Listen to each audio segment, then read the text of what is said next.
यदि आप या फिर आपके घर में कोई भी सदस्य किसी कंपनी ऑफिस या ऑर्गेनाइजेशन में काम कर रहा था, उनके पास एक यूएन अकाउंट नंबर है, उनका भी पीएफ कटा हुआ है और अब आप पेंशन के लिए एलिजिबल हो, तो ईपीएफओ के द्वारा जो पेंशन दिया जाता है वो कुछ पार्टिकुलर नॉमिनेटेड बैंक में ही दिया जाता है। जी हाँ फ्रेंड्स, बिल्कुल आपने सही सुना है।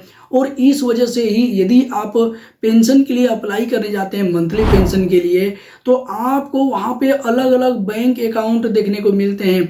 अब जैसे कि काफ़ी लोगों के कमेंट भी रहते हैं कि सर मेरे में तो ये बैंक देखने को मिल रहे थे, किसी दूसरे पर्सन में कुछ अलग बैंक अकाउंट नंबर देखने को मिल रहे थे, यानी कि कुछ अलग नॉमिनेटेड बैंक देखने को मिल रहे थे, उनकी लिस्ट देखने को मिल रही थी। तो आज के इस नए वीडियो में हम क्लियर करने वाले हैं कि आपके केस में कौन कौन सा बैंक में खाता होना चाहिए, तो ही आपको पेंशन ईपीएफओ के द्वारा दिया जाएगा। जी हाँ फ्रेंड्स, देखिए अगर आप अगर दिल्ली में काम करते हैं, आपका किसी दिल्ली के पीएफ ऑफिस में पैसा जमा हुआ है पेंशन का और आपको मिलने वाला है, तो आपके लिए कुछ और बैंक अकाउंट हो सकते हैं। और यदि आपके घर में कोई भी सदस्य है जो कि गुजरात में काम कर रहा है, ये मैं एक एग्जांपल ले रहा हूँ, तो उनके लिए कुछ अन्य बैंक हो सकते हैं।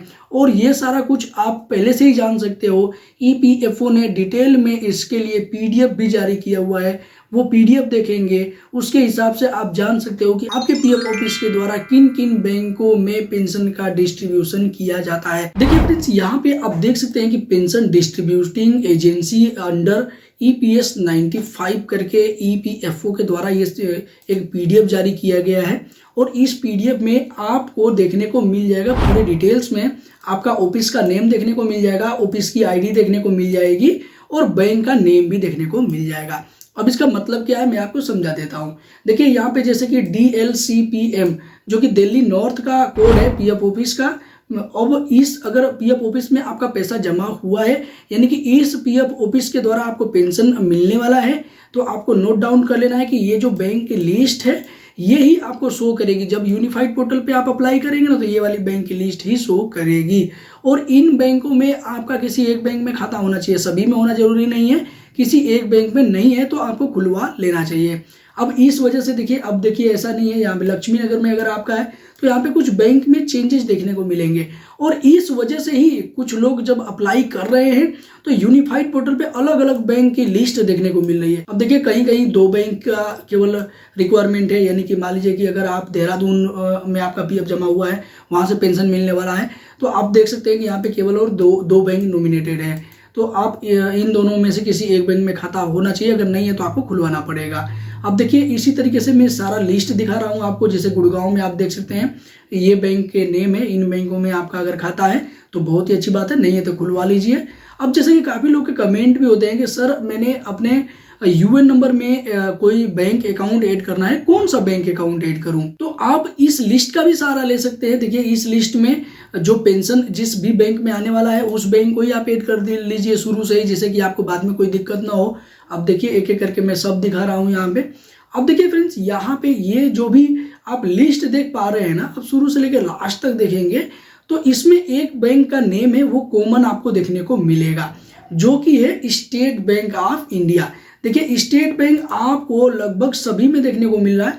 कुछ ही ऐसे पीएफ ऑफिस हैं जहाँ पे ये बैंक आपको देखने को नहीं मिलेगा, स्टेट बैंक ऑफ इंडिया नहीं, तो इसके अलावा बहुत ही ज़्यादा पीएफ ऑफिस पे आपको स्टेट बैंक ऑफ इंडिया देखने को मिल जाएगा। तो आप एक बार चेक कर लीजिए कि क्या आपका जो भी पीएफ ऑफिस है वो कहाँ पे है, उसके हिसाब से वहाँ पे अगर स्टेट बैंक अगर दिखा रहा है, स्टेट बैंक ऑफ इंडिया, अपना बैंक का अकाउंट पहले से आप ओपन करवा के रखिए। देखिए कुछ इस तरीके से मैं आपको दिखा रहा हूँ, यहाँ पे ये पूरी लिस्ट आपको देखने को मिल रही है। हालांकि ये जो लिस्ट है ना, मैं अपने टेलीग्राम चैनल पे पहले से ही पब्लिश कर दिया है, वो लिस्ट वहाँ से आप डाउनलोड भी कर सकते हैं। देखिए अगर आपने अभी तक टेलीग्राम चैनल को ज्वाइन नहीं किया है तो बिल्कुल ज्वाइन कर लीजिए, क्योंकि ऐसे कुछ नई इन्फॉर्मेशन जब निकल के आती है ना, तो वहाँ पे डायरेक्ट सबसे पहले हम वहीं पे प्रोवाइड कर देते हैं, क्योंकि वीडियो बनाने में तो टाइम लग जाता है, तो आप वहाँ से डायरेक्ट ही आपको पता पहले से इन्फॉर्मेशन चल जाएगा। बाद में अगर आपने वीडियो देखा है तो उसके बाद से वीडियो देखने के बाद तो आपको पता चल ही रहा है, क्योंकि इस वीडियो में भी सारे ही पीएफ ऑफिस का यहाँ पे मैंने दिखा दिया है एक एक करके। आप इस वीडियो को रोक करके भी देख सकते हैं, स्क्रीनशॉट मार के रख सकते हैं, बाद में आप मैच करा सकते हैं। देखिए यहाँ पे कहीं कहीं आपको कम बैंक देखने को मिलेंगे, कहीं कहीं ज़्यादा बैंक देखने को मिलेंगे। तो आपका जो पीएफ ऑफिस है वो कौन सा है, आप नीचे कमेंट बॉक्स में कमेंट करके बता सकते हैं कि आपका जो पीएफ जमा होता है वो किस पीएफ ऑफिस में जमा होता है। तो देखिए यहाँ पे अब ये लिस्ट 8वें पेज पे हम आ चुके हैं। टोटल 14 पेज की लिस्ट है। तो मैं थोड़ा सा स्पीड बढ़ा देता हूँ जिससे कि ये जो पीडीएफ है वो जल्दी कवर हो जाए। तो हम 9वें पेज पे आ चुके हैं, आप देख सकते हैं। देखिए अगर आपको ऐसा लगता है कि ये वीडियो काफ़ी तेज चल रही है तो आप स्लो करके देख सकते हैं। देखिए यहाँ पे आप देख सकते हैं अभी इस जो भी लिस्ट है इसको मैं थोड़ा सा जल्दी जल्दी इसलिए कर रहा हूँ स्क्रॉल, जिससे कि ये सारे लिस्ट जल्दी से कवर हो जाए, ज़्यादा टाइम न लगे।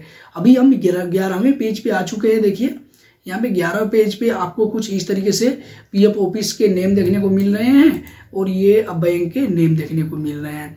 तो कुछ इस तरीके से अब देखिए अब हम 12वें पेज पे आ चुके हैं। कोल्हापुर है, कोल्हापुर में भी बहुत सारे बैंक है। देखिए तिरुवनंतपुरम से भी ज़्यादा यहाँ पे देखने को मिल रहे हैं। तो कुछ इस तरीके से आप देख सकते हैं। नासिक से हैं, पुणे में आपका अगर कटता है तो पुणे में आप देख सकते हैं।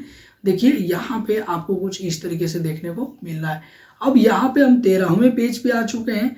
अब उसके बाद से एक पेज और बचा हुआ है। देखिए सूरत, बड़ोदरा, राजकोट के लिए ये सारे बैंक हैं, आप देख सकते हैं। वापी के लिए ये बैंक है।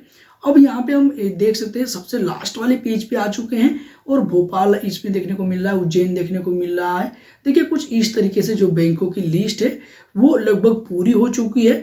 अब हालांकि ये जो भी लिस्ट है ये बाद में अगर अपडेट होती है तो आप जैसे ही पेंशन के लिए अप्लाई करेंगे ना तो वहाँ पे कुछ नए बैंक, बदले हुए बैंक देखने को मिल जाएंगे। लेकिन अभी मैंने वेरीफाई किया था तो ये इस लिस्ट के हिसाब से ही बैंक देखने को मिल रहे थे। तो फ्रेंड्स आई होप कि आप समझ पाए होंगे कि यदि आप अपने पीएफ खाते से कोई बैंक लिंक करना चाहते हैं तो किस बैंक को लिंक करना चाहिए।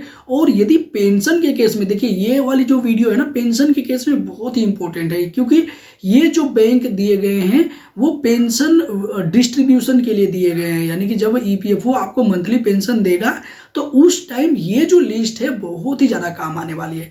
तो अगर आपके केस में अभी आपको पेंशन नहीं मिलने वाला है फिर भी आपने देख लिया तो भैया इस वीडियो को अपने दोस्त मित्रों के साथ शेयर करके उनको बता दो जो अभी पेंशन के लिए एलिजिबल होने वाले हैं या फिर हो चुके हैं। भैया वो पेंशन विड्रॉल करने से पहले, अप्लाई करने से पहले सबसे पहले इस लिस्ट के हिसाब से बैंक मैच करा लेंगे कि उनके पीएफ ऑफिस के हिसाब से कौन सा बैंक यहाँ पे सुटेबल है और कौन सा बैंक में उनको खाता खुलवाना चाहिए, उनका खाता है या नहीं है वो सुनिश्चित कर पाएंगे।